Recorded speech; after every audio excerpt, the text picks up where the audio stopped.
President Donald Trump പ്രസംഗിക്കുമ്പോൾ ഏതൊക്കെ രാജ്യങ്ങൾ എന്തൊക്കെയാണ് അമേരിക്ക എവിടെയാണ് സ്റ്റാൻഡ് ചെയ്യുന്നത് എന്നതിനെ കുറിച്ച് കൃത്യമായ ഒരു നിരീക്ഷണത്തോടു കൂടെ തന്നെയാണ് പ്രസംഗിച്ചത്.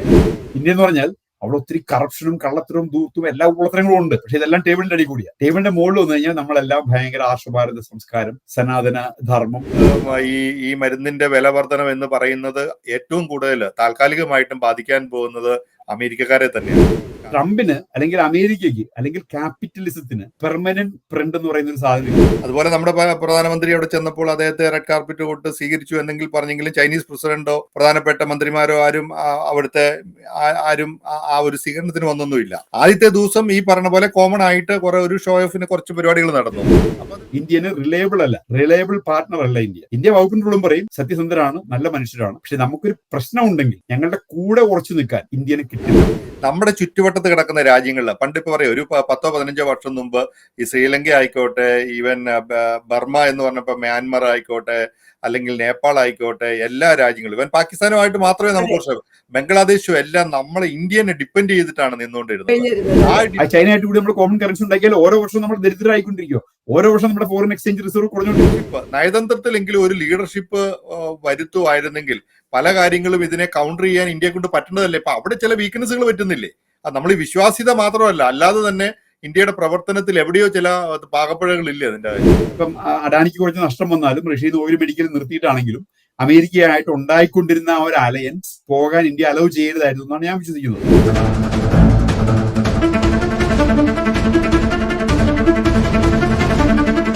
നമസ്കാരം.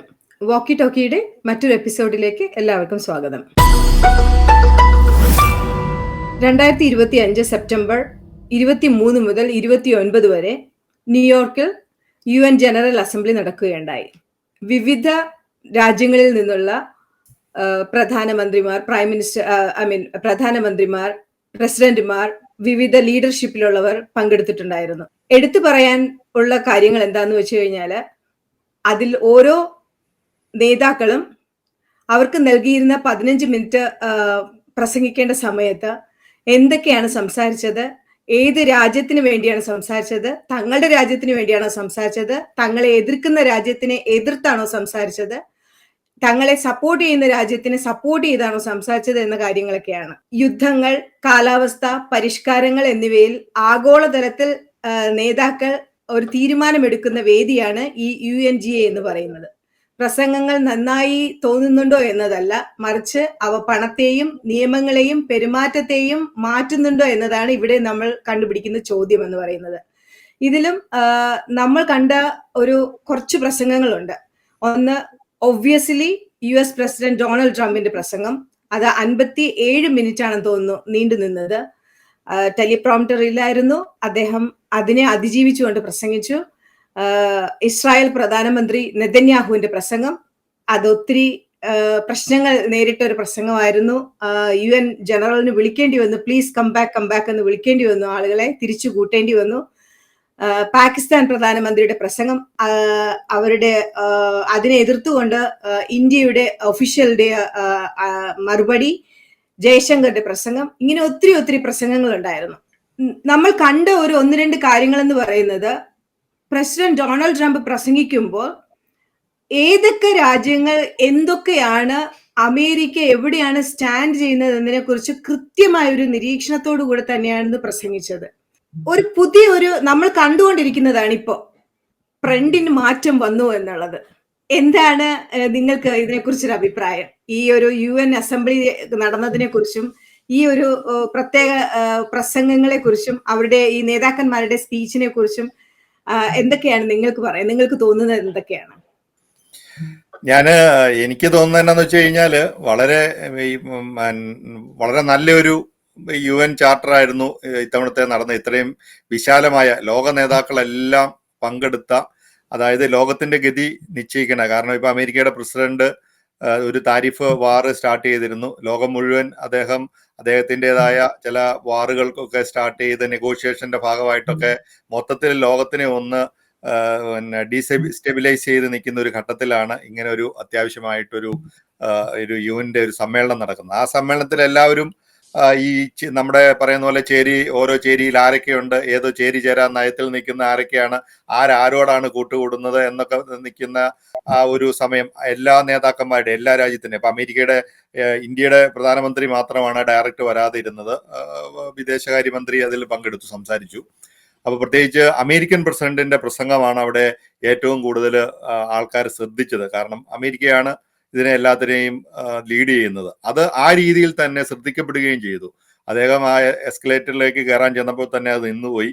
അതിന് ഒത്തിരി കോൺസ്പിറസി തിയറികൾ വന്നു. മൊസാദാണ് അത് നിർത്തിയത്, അല്ല UN തന്നെ പണി കൊടുത്തതാണ്. കാരണം UN എന്ന് പറയുന്ന ഒരു എസ്റ്റാബ്ലിഷ്മെന്റിന്റെ ആ ഒരു നേതൃത്വത്തെ തന്നെ അമേരിക്കയുടെ പ്രസിഡന്റ് ചോദ്യം ചെയ്യുന്ന ഒരു ഘട്ടം കൂടിയായി പോയി ഇത്തവണത്തെ ഒരു മീറ്റിംഗ്. അത് അദ്ദേഹം വളരെ കൃത്യമായിട്ട് പറഞ്ഞു.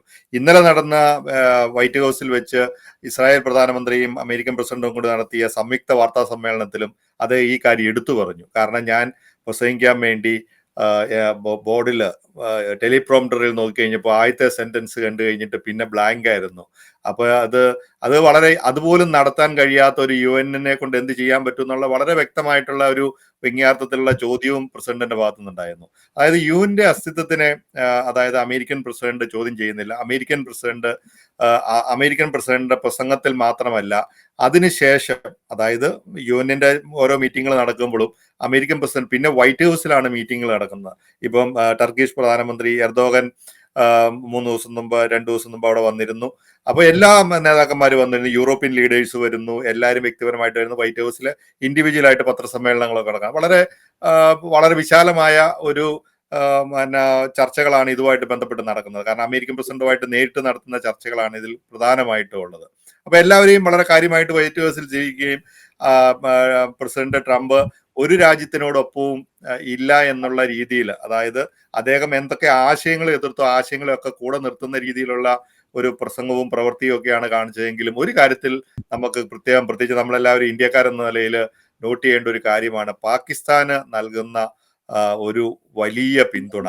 ആ പാകിസ്ഥാനോടുള്ള ഒരു കൂറ്. ഇപ്പം നമ്മൾ എല്ലാവരും പൊതുവെ പറയും അദ്ദേഹത്തിന്റെ മക്കളുടെ ബിസിനസ്, ബിറ്റ്കോയിൻ ബിസിനസ് ഉണ്ട്, അവിടുത്തെ മിനറൽസ്. ഇപ്പൊ ചൈനയായിട്ട് നടന്നപ്പോൾ അതിന് പകരമായിട്ട് പാകിസ്ഥാനിലുള്ള മിനറൽസിനെ നോട്ടമിട്ടിട്ടാണ് അമേരിക്ക ഇതൊക്കെ ചെയ്യുന്നത് എന്തൊക്കെ പറഞ്ഞാലും. പക്ഷെ ഇപ്പം എല്ലാ നടപടികളും ട്രംപ് എടുക്കുന്ന എല്ലാ നടപടികളും ഇന്ത്യനെ ഒരു വിധത്തിൽ അല്ലെങ്കിൽ മറ്റൊരു വിധത്തിൽ ബാധിക്കുമെങ്കിൽ, ഇപ്പം ലാസ്റ്റ് വന്നിട്ടുള്ള ഈ മരുന്നിന്റെ 100% തീരുവ എന്ന് പറയുന്നത് അത് ഇന്ത്യയിൽ മാത്രമല്ല, ഇന്ത്യയിൽ മാത്രം എന്ന് പറഞ്ഞാൽ അത് ഇന്ത്യക്കാർക്ക് വലിയ നേതൃത്വമുള്ള പല കമ്പനികളും, നമുക്കൊക്കെ അറിയാവുന്ന പല കമ്പനികൾ, അവർക്കൊക്കെ സാധാരണ ഇന്ത്യയിൽ മാത്രമല്ല ഫാക്ടറികൾ, യൂറോപ്പിലുണ്ട്, അമേരിക്കയിലും ഫാക്ടറികളുള്ള പ്രധാനപ്പെട്ട മരുന്ന് കമ്പനികൾക്കെല്ലാം ലോകത്തിന്റെ പല ഭാഗങ്ങളിലായിട്ടാണ് ഈ ഡിസ്ട്രിബ്യൂഷൻ നെറ്റ്വർക്ക് ക്രിയേറ്റ് ചെയ്യുന്നതിന്റെ ഭാഗമായിട്ട് അവർ കമ്പനികളൊക്കെ സ്ഥാപിച്ചിരിക്കുന്നത്. അങ്ങനെയുള്ള ഒരു സംവിധാനത്തിനെ പോലും ചലഞ്ച് ചെയ്തുകൊണ്ട്, കാരണം ഇത് ഈ മരുന്നിന്റെ വില വർധനം എന്ന് പറയുന്നത് ഏറ്റവും കൂടുതൽ താൽക്കാലികമായിട്ടും ബാധിക്കാൻ പോകുന്നത് അമേരിക്കക്കാരെ തന്നെയാണ്. കാരണം ഇവിടെ ഉണ്ടാകുന്ന ഷോർട്ടേജ്, ഇവിടെ ഉണ്ടാകുന്ന വില വർധനം, ഇതൊക്കെ കാര്യമായിട്ട് ബാധിക്കും. ഇങ്ങനെ ഓരോ നടപടികളും ഇന്ത്യക്കെതിരായിട്ട് എടുക്കുന്ന സമയത്താണ് പാകിസ്ഥാനുള്ള ആനുകൂല്യം. പാകിസ്ഥാൻ ഇപ്പൊ ഈ പറഞ്ഞ പോലെ ഈ താരിഫ് യുദ്ധം തുടങ്ങുന്നതിന് മുമ്പ് തന്നെ ഒരു $400 ബില്യൺ F-16 ഒരു റിനോവേഷൻ പ്രോജക്റ്റ് നേരത്തെ അനൗൺസ് ചെയ്തിട്ടുണ്ടായിരുന്നു. അതെനിക്ക് തോന്നുന്നു ട്രംപ് ചാർജ് എടുത്ത ഉടനെ തന്നെ കൊടുത്ത ഒരു കാര്യമാണ്. അങ്ങനെ അനവധി കാര്യങ്ങൾ കൊടുത്തു. എനിക്കിതിൽ നിന്ന് മനസ്സിലാകുന്ന ഒരു കാര്യം, അമേരിക്ക തോളത്ത് കൈ ഇട്ടിട്ടുണ്ടെങ്കിൽ മിക്കവാറും ആ തോളുകൊണ്ട് പോരാ. പാകിസ്ഥാനെ ഇനി നമ്മൾ പ്രത്യേകിച്ച് ഇന്ത്യ പ്രത്യേകിച്ച് ഒരു ശത്രു രാജ്യമായിട്ട് കാണേണ്ട കാര്യമില്ല. പാകിസ്ഥാന്റെ അടിവേരിളക്കുന്ന പരിപാടികൾ, അത് അടിയാധാരം പണയം വെക്കുക എന്നൊക്കെ നമ്മൾ സാധാരണ ഭാഷയെ പറയല്ലേ, അത് മിക്കവാറും അമേരിക്ക എഴുതി മേടിക്കാനുള്ള സാധ്യത കാണുന്നുണ്ട്.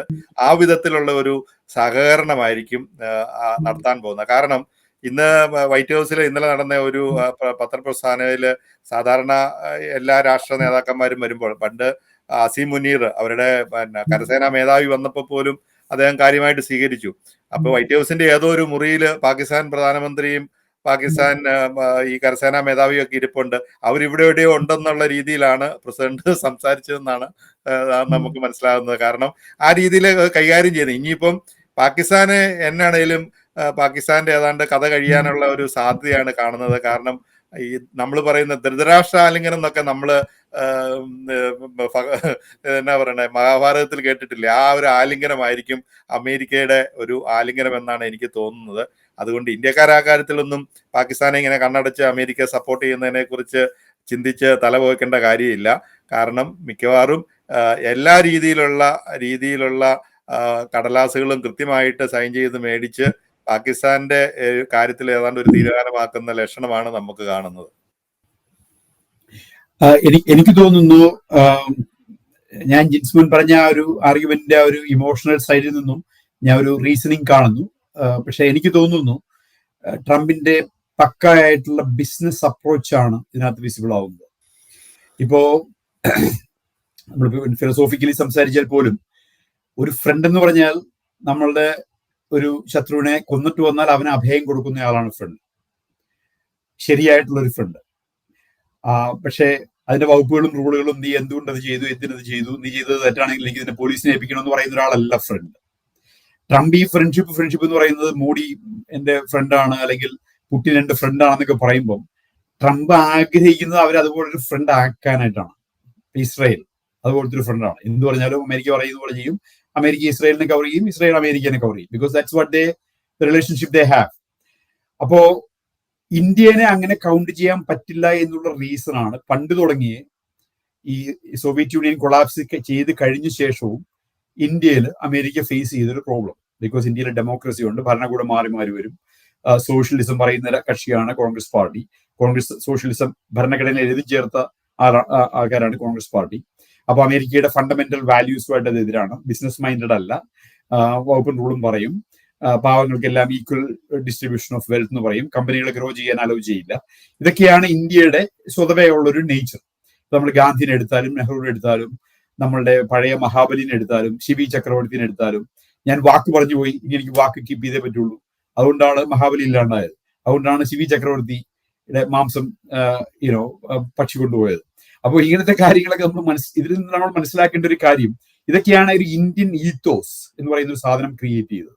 ഇന്ത്യ എന്ന് പറഞ്ഞാൽ അവിടെ ഒത്തിരി കറപ്ഷനും കള്ളത്തരവും ദൂർത്തും എല്ലാ ഉള്ളത്തരങ്ങളും ഉണ്ട്. പക്ഷെ ഇതെല്ലാം ടേബിളിന്റെ അടി കൂടിയാണ്.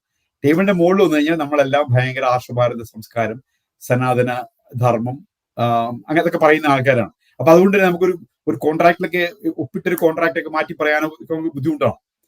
ഇപ്പം നമ്മളിപ്പോ ഗാന്ധിയുടെ സുഭാഷ് ചന്ദ്രബോസിന്റെ സിറ്റുവേഷൻ നമ്മൾ കോൺഗ്രസിൽ കേട്ടു.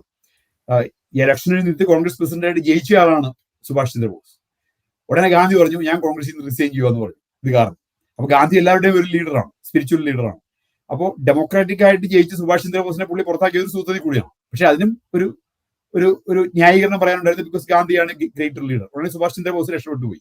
അത് കഴിഞ്ഞ ശേഷം തോക്കുമായിട്ട് നിന്ന ബ്രിട്ടീഷുകാരുടെ മുമ്പിൽ നമ്മൾ നെഞ്ചു പിടിച്ച് കാണിച്ചു, ഞങ്ങളുടെ ഒന്നുമില്ല, വേണമെങ്കിൽ വെടിവെച്ചു എന്നും പറഞ്ഞു. അപ്പൊ നമ്മൾ ഈ വലിയ കഷ്ടപ്പാടൊന്നും ഇല്ലാതെ ഈ നിയമവും വകുപ്പും റൂളുകളൊക്കെ പറഞ്ഞിങ്ങനെ നിൽക്കുന്ന ഒരു ആൾക്കാരാണ്. വാറ് നമ്മൾ കണ്ടിട്ടില്ല. ഇപ്പൊ സൗത്ത് ഇന്ത്യ എന്ന് പറഞ്ഞാൽ എസ്പെഷ്യലി വാറ് നമ്മൾ കണ്ടിട്ടില്ല. അതുകൊണ്ട് ഈ വാറൊക്കെ പറയുമ്പോൾ നമുക്ക് തമാശയാണ്. എന്താ നമുക്ക് മനസ്സിലാവുന്നില്ല മുഴുവൻ എന്താണ് ഈ വാർ എന്ന് പറഞ്ഞത്. അപ്പൊ ഇതെല്ലാം വെച്ചിട്ട് ഇന്ത്യക്കാരനുണ്ടായിരിക്കുന്ന ഒരു പ്രശ്നമാണ് ഈ ശരിക്കും ഒരു ഫ്രണ്ടിനെ ഉണ്ടാക്കാനുള്ള കഴിവ് കുറവ്. ഇപ്പോ ട്രംപ് ന്യായമായിട്ട് പറഞ്ഞ കാര്യങ്ങൾ, അതായത് ഡിഫൻസ് രംഗത്ത് ചൈനയ്ക്കെതിരെ ഞങ്ങൾക്ക് നിങ്ങളെ വേണം, ഞങ്ങൾ നിങ്ങളോട് കൂടി പാക്ട് ഉണ്ടാക്കാൻ ആഗ്രഹിക്കുന്നു, ഞങ്ങൾ ക്വാഡ് അലയൻസ് ഉണ്ടാക്കാൻ ആഗ്രഹിക്കുന്നു, ഓസ്ട്രേലിയക്കും ജപ്പാനും ഇന്ത്യക്കും ഞങ്ങൾ കംപ്ലീറ്റ് സപ്പോർട്ട് തരാം, നിങ്ങൾ പാക്ട് ഉണ്ടാക്കൂ. ഇന്ത്യ ഇതെല്ലാം മുമ്പിലിരിക്കുമ്പോഴും ഇന്ത്യ ബ്രിക്സ് കറൻസി എന്ന് പറയുന്ന യാതൊരു രീതിയിലും ലോജിക്കൽ അല്ലാത്ത, ഇന്ത്യയായിട്ട് ഭയങ്കരമായിട്ട് ട്രേഡ് ഡെഫിസിറ്റ് ഉള്ള രാജ്യമായിട്ട് കോമൺ കറൻസി ഉണ്ടാക്കുന്നതിനെ പറ്റി ഇന്ത്യയിലെ വലിയ സാമ്പത്തിക വിദഗ്ധർ പോലും, ഇത് അധികം സാമ്പത്തിക വിദഗ്ധർ 15 മിനിറ്റ് നേരത്തെ അനാലിസിസ് മതി ഇത് മനസ്സിലാക്കാൻ. ഇന്ത്യ ചൈനയുടെ കൂടെ കൂടി ഒരു കോമൺ കറൻസി ഉണ്ടാക്കിയാൽ അത് ഇന്ത്യൻ എക്കണോമിക്ക് വലിയൊരു ബർഡൻ ആയിരിക്കും എന്ന് മനസ്സിലാക്കാൻ ഒരു 15 മിനിറ്റ് നേരത്തെ അനാലിസിസ് മതി. We already have the data, the surplus, trade surplus, data, information. അപ്പോ ട്രംപിനെ ഇറിറ്റേറ്റ് ചെയ്യാവുന്ന എല്ലാ കാര്യങ്ങളും ചെയ്യുന്നു. ട്രംപിന്റെ കയ്യിൽ നിന്ന് ഇന്ത്യക്ക് 0 ടാരിഫ് വേണം, ഡെസ്റ്റിനേഷൻ പരിഗണന വേണം. ട്രംപ് ഇന്ത്യയിലോട്ട് എക്സ്പോർട്ട് ചെയ്യുന്ന സാധനങ്ങൾക്ക് 100%, 150%, 200% ടാരിഫ് ഞങ്ങൾ ചുമത്തും. അപ്പൊ ഇന്ത്യക്കെല്ലാം ഒരു കൊച്ചിന്റെ പിടിവാശിയോടുകൂടി ഇന്ത്യ അതെല്ലാം വേണമെന്ന് പറയുകയും അറ്റ് ദ സെയിം ടൈം അമേരിക്കയ്ക്ക് വേണ്ട സപ്പോർട്ട് കൊടുക്കാൻ ഇന്ത്യ തയ്യാറല്ലാതാവുകയും ചെയ്യുന്ന സാഹചര്യം ട്രംപിന്റെ പ്രാക്ടിക്കൽ എക്സ്പീരിയൻസിൽ കൂടി മനസ്സിലാക്കി. ഇതിനു മുമ്പത്തെ പ്രസിഡന്റുമാർ പലപ്പോഴും അവർക്ക് നേരത്തെ അറിയാം ഇന്ത്യ ഇങ്ങനെയാണ്, ഇന്ത്യയെ ഡീൽ ചെയ്യാൻ ബുദ്ധിമുട്ടാണ്, അല്ലെങ്കിൽ ഇന്ത്യ ഒരു ബിസിനസ് ഫ്രണ്ട്ലി രാജ്യമല്ല. ഇപ്പൊ ട്രംപ് ഒരു ബിസിനസ്സുകാരനാണ്. ട്രംപ് ആദ്യം എല്ലാവരും ഒന്ന് പരീക്ഷിച്ച് നോക്കും. പുടിനെ ആണെങ്കിലും മോഡിനെ ആണെങ്കിലും എല്ലാവരും പരീക്ഷിച്ച് നോക്കും, ഞങ്ങളുടെ കൂടെ നിൽക്കോ ഇല്ലയോ. അപ്പൊ പുള്ളിക്ക് മനസ്സിലായി ഇന്ത്യനെ റിലേ ചെയ്യാൻ പറ്റില്ല. ബാഗ്രാം എയർബേസ് പിടിക്കാൻ പുള്ളിക്കൊരു താല്പര്യമുണ്ട്, തിരിച്ചു പിടിക്കാൻ പുള്ളിക്കൊരു താല്പര്യമുണ്ട്. ചൈനയുടെ സൈഡിൽ നിന്നും പാകിസ്ഥാനെ കംപ്ലീറ്റ് ആയിട്ട് മാറ്റി, അല്ലെങ്കിൽ റഷ്യനെയും ഇന്ത്യനെയും കൂടെ കൂട്ടി അമേരിക്കയുടെ സൈഡിൽ കൊണ്ടുവരാൻ പുള്ളിക്കൊരു താല്പര്യമുണ്ട്. ഈ താല്പര്യങ്ങൾക്കൊന്നും ഇന്ത്യനെ കൗണ്ട് ചെയ്തിട്ട് കാര്യമില്ല എന്ന് ട്രംപിന് മനസ്സിലായി. ഓൺ ദി അതർ ഹാൻഡ്, പാകിസ്ഥാനിൽ there is no real working democracy. 2-3 ലീഡേഴ്സിന് കയ്യിലെടുത്തു കഴിഞ്ഞാൽ, ഒരു ബൂട്ടോ ഫാമിലി, ഒരു മറ്റേ ഫാമിലി, ഇങ്ങനെ ഒരു 3-4 ഫാമിലി കയ്യിലുണ്ടെങ്കിൽ Pakistan is under his control. 140-160 million people, Pakistan is under their control. അവിടുത്തെ ന്യൂക്ലിയർ ബോംബ്, ഞാൻ വിശ്വസിക്കുന്നത് അമേരിക്കയുടെ സഹായം ഇല്ലാണ്ട് അവർക്ക് ന്യൂക്ലിയർ ബോംബ് ഇടാനുള്ള കപ്പാസിറ്റി ഇല്ല എന്നാണ്. So America controls Pakistan. പണ്ട് തുടങ്ങി അങ്ങനെയാണ്. ഇതിനകത്ത് വകുപ്പും റൂളും സത്യസന്ധത നേരസതൊന്നുമില്ല. അപ്പോ ഇപ്പോഴും ആ ഏരിയയിൽ ഒരു സ്ട്രോങ് അലൈ, ഞങ്ങൾ എന്ത് പറഞ്ഞാലും കേൾക്കാൻ, പ്രത്യേകിച്ചും ഇറാനിൽ B2 ബോംബർ ഇട്ടുകൊണ്ടിരിക്കുമ്പോൾ, പ്രത്യേകിച്ചും ഹമാസിനെ ഒതുക്കാൻ ഇസ്രായേലിന് ഫുൾ അച്ചാരം കൊടുത്തിരിക്കുമ്പോൾ, ഇതെല്ലാം കൊടുത്ത് ഇറാനെ ഒതുക്കി ഇതെല്ലാം ചെയ്തുകൊണ്ടിരിക്കുമ്പോൾ, അവിടെ ആയിക്കുട്ടിയുള്ള ഒരു ഇസ്ലാമിക് ന്യൂക്ലിയർ പവറാണ് പാകിസ്ഥാൻ. പാകിസ്ഥാൻ കൂടെ നിന്ന് കഴിഞ്ഞാൽ നമ്മൾ കേട്ടില്ലേ, പാകിസ്ഥാൻ ഏതൊരു എതിരഭിപ്രായം പോലും ഉണ്ടായില്ലല്ലോ. See the after effect. ഇറാനിൽ പോയി അറ്റാക്ക് ചെയ്തപ്പോഴും ഒരു പേപ്പറിൽ ഒരു ചെറിയൊരു പ്രസ്താവന മാത്രമേ പാകിസ്ഥാന്റെ ഭാഗത്ത് നിന്ന് വന്നുള്ളൂ. ഇറാൻ നേരിട്ട് ആവശ്യപ്പെട്ടു, നിങ്ങളുടെ കയ്യിൽ ആറ്റം ബോംബ് ഉണ്ട്, നിങ്ങൾ ത്രട്ടൻ ചെയ്യുന്നു. പാകിസ്ഥാൻ പറഞ്ഞു, no, we don't have the time for that. ഇതൊക്കെ എങ്ങനെയാണ് സാധിക്കുന്നത്? ഒരു ബിസിനസ്സുകാരൻ അത് ശരിയാണോ തെറ്റാണോ എന്നുള്ളത് ഇന്ത്യൻ ഈത്തോസും അമേരിക്കൻ ഈത്തോസും വെച്ചുള്ള കമ്പാരിസണിൽ നമുക്ക് ഡിഫറൻസ് ഓഫ് ഒപ്പീനിയൻ ഉണ്ടാവും. ഇന്ത്യക്കാരും വിശ്വസിക്കുമ്പോൾ അത് തെറ്റാണ്. ബിക്കോസ് ഞങ്ങൾ മഹാത്മാഗാന്ധിയുടെ ആൾക്കാരാണ്. അപ്പൊ അതുകൊണ്ട് തെറ്റാണ്. നമ്മളൊരു കാര്യം പറഞ്ഞാൽ അത് ചെയ്യണം, നമ്മൾ ആരെയും അങ്ങനെ മണിപ്പുലേറ്റ് ചെയ്യാൻ പാടില്ല. പക്ഷെ ബിസിനസ്സുകാരൻ എപ്പോഴും മണിപ്പുലേറ്റ് ചെയ്താണ് ബിസിനസ്സുകൾ വളർത്തുന്നത്.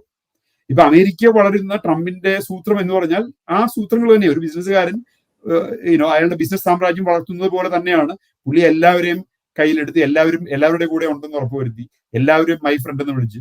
ഇപ്പൊ മോഡി ഇതൊക്കെ കേട്ട് മൈ ഫ്രണ്ട് വിളിട്ട് ഒരു ഹഗ് കിട്ടിയപ്പോഴത്തേക്ക് മോഡി മാത്രം ഫ്രണ്ട് ഉള്ളതെന്ന് വിചാരിച്ചു.